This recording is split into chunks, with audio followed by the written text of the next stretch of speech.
Yeah, subscribe, like all that. Man, I've been telling y'all, look, all y'all black fighters, bro, stop celebrating these belts. Stop with that. Oh, Muhammad Ali held this belt. Oh, Floyd, bro, that none of that shit means nothing.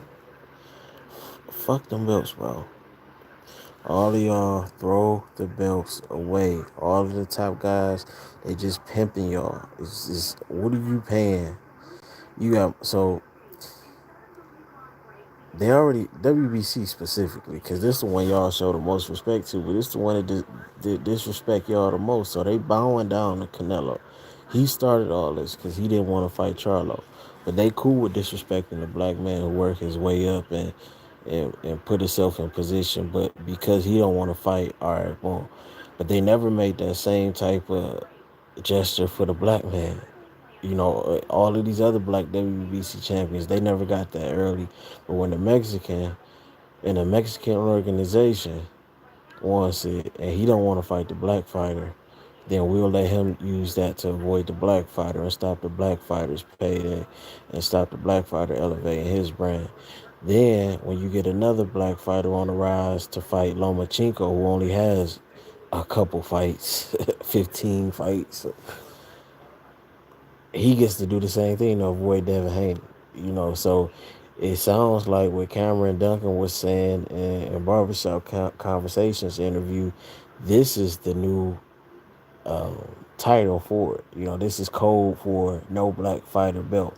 Whenever it's a top black fighter in position, and don't be surprised when Fury gets it next. But whenever a top black fighter is in position and it's a non-black champion, we'll designate you franchise to keep you from having to fight the black fighter, because really they don't want y'all holding their belts anyway. They would prefer anything but y'all holding their belts. So you seen the disrespect and so many times, from the heavyweight division with Wilder to now to Jamal Charlo, and y'all just keep, oh man, I love the WBC, the belt, the history. Bro, stop all that. Stop y'all buck dancing, bro. Like, it's just simple as that. Throw the belt away and y'all figure something out. Whether y'all to come up with a union or whatever y'all got to do, sit down with the bosses and figure it out. But all the top black fighters, y'all really need to just get rid of all these belts, because it's just them right now. But I wouldn't be surprised if the other ones do it too. So it's just too much. They pimping y'all. You paint, like, what do you, for them to sanction? Why do they got to sanction it? If the state sanction it and say it's good, what are you paying them for? What are you doing? Like, what are they doing? What is them sanctioning the fight doing for you?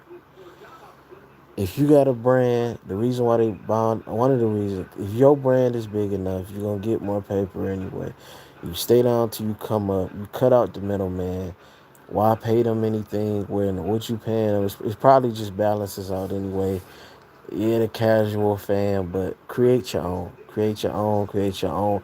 Whether y'all got to go to all the black fighters, just leave these promoters by your way out and set the example and set the stage for the next one.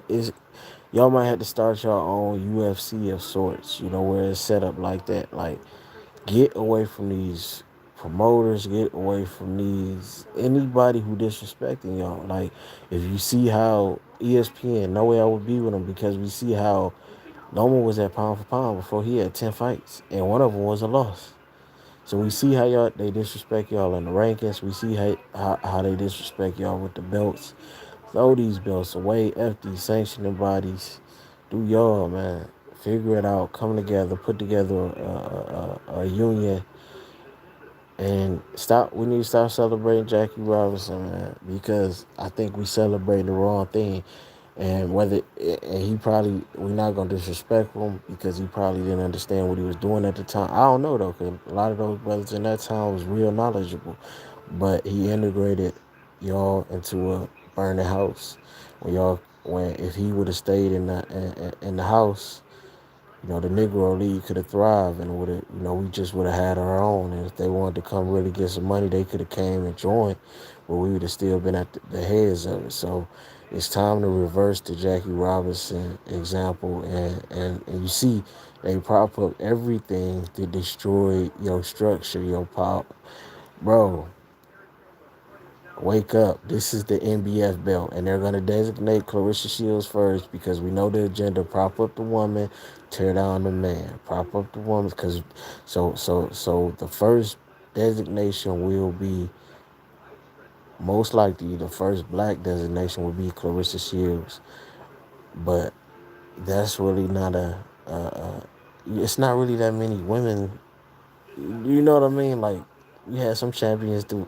Some of the people one of the girls she fought hadn't fought in like 20 years or something crazy, like 13 years. So she had just been holding the title. So it's not like the young lion. It's not like how the UFC where the women is constantly new young lions in the sport. But y'all know what's going on, man. Stop being stupid. Stop letting them pimp y'all. Throw them belts away. They don't mean nothing. We don't care about them belts, bro. Make your own.